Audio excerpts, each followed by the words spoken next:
সুধী নাগরিকবৃন্দ,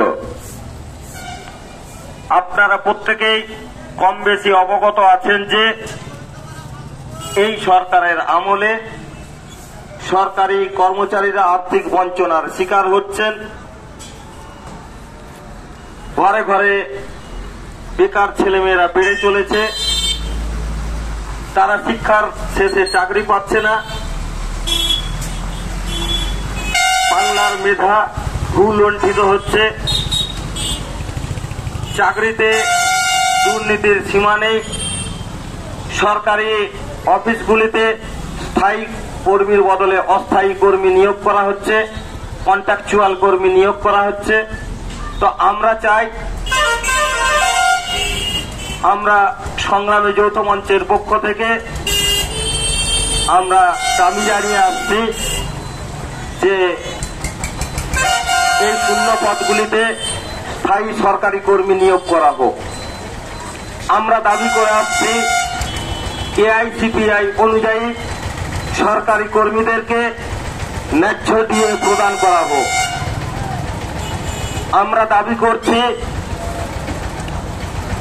শিক্ষিত বেকার ছেলেমেয়েরা শিক্ষার শেষে চাকরি পাক। আপনারা অনেকেই জানেন, আগে যেভাবে অভিভাবক অভিভাবিকারা জমি বাড়ি বিক্রি করে ছেলে মেয়েদেরকে বিএড পড়াতেন, ছেলেদেরকে উচ্চশিক্ষিত করতেন, কিন্তু এখন অভিভাবকরা টাকা খরচ করে উচ্চশিক্ষিত করতে চাইছেন না ছেলে মেয়েদেরকে। এমনকি স্কুল কলেজের ক্ষেত্রেও ছেলে মেয়েদের মধ্যে লেখাপড়ার প্রতি একটা অনীহা চলে এসছে। আমাদের সময়ে আমাদের শিক্ষক শিক্ষিকারা বলতেন ভালোভাবে পড়াশোনা করো, বড় হয়ে চাকরি পাবে, কিন্তু এই সরকারের আমলে সেই চাকরির দেখা নেই। যেটা রয়েছে সেটা হচ্ছে দুর্নীতির পাহাড়। কাজেই আমরা এই সরকারি কর্মচারী সংগঠনগুলি একত্রিতভাবে সংগ্রামী যৌথ মঞ্চ নাম দিয়ে এরই প্রতিবাদে নেমেছি। এই জন্যই আগামী 19শে জানুয়ারি শুক্রবার কলকাতায় এক বিশাল অরাজনৈতিক মহামিছিলের ডাক দেওয়া হয়েছে। এই মহামিছিল এবং মহাসমাবেশ কোন রাজনৈতিক দলের নয়।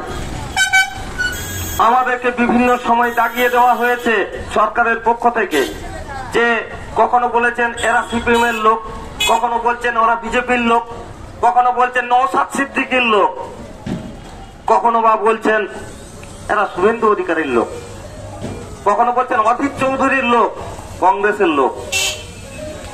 তো আপনি কোনটা বলবেন আগে ঠিক করুন।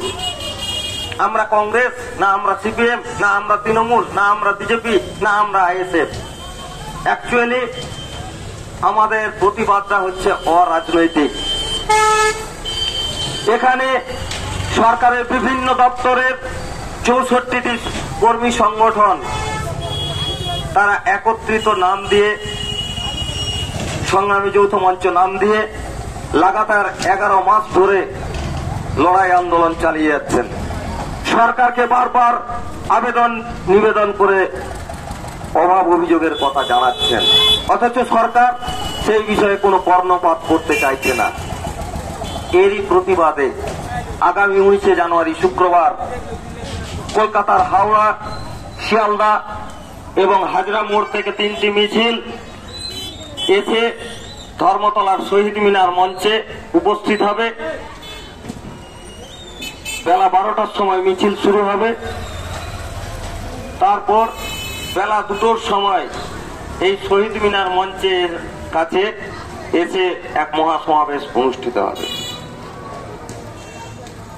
আমরা বলি কি,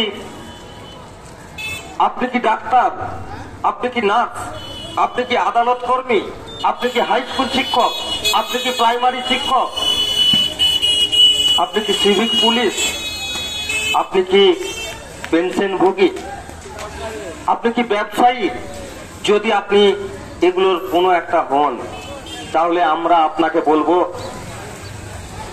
নিজের ন্যায্য অধিকার বুঝে নিতে এবং শিক্ষিত বেকার ছেলে মেয়েদের দাবি দাওয়াগুলিকে তুলে ধরতে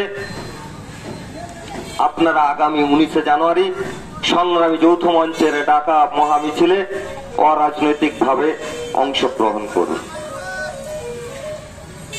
আপনারা যদি চান সরকারি কর্মীরা ন্যায্য ডিএ পাক, আপনারা যদি চান আপনার বাড়ির ছেলে মেয়েটি ন্যায্যভাবে শিক্ষার শেষে চাকরি পাক, তাহলে অবশ্যই 19শে জানুয়ারির এই মহামিছিলে আসুন।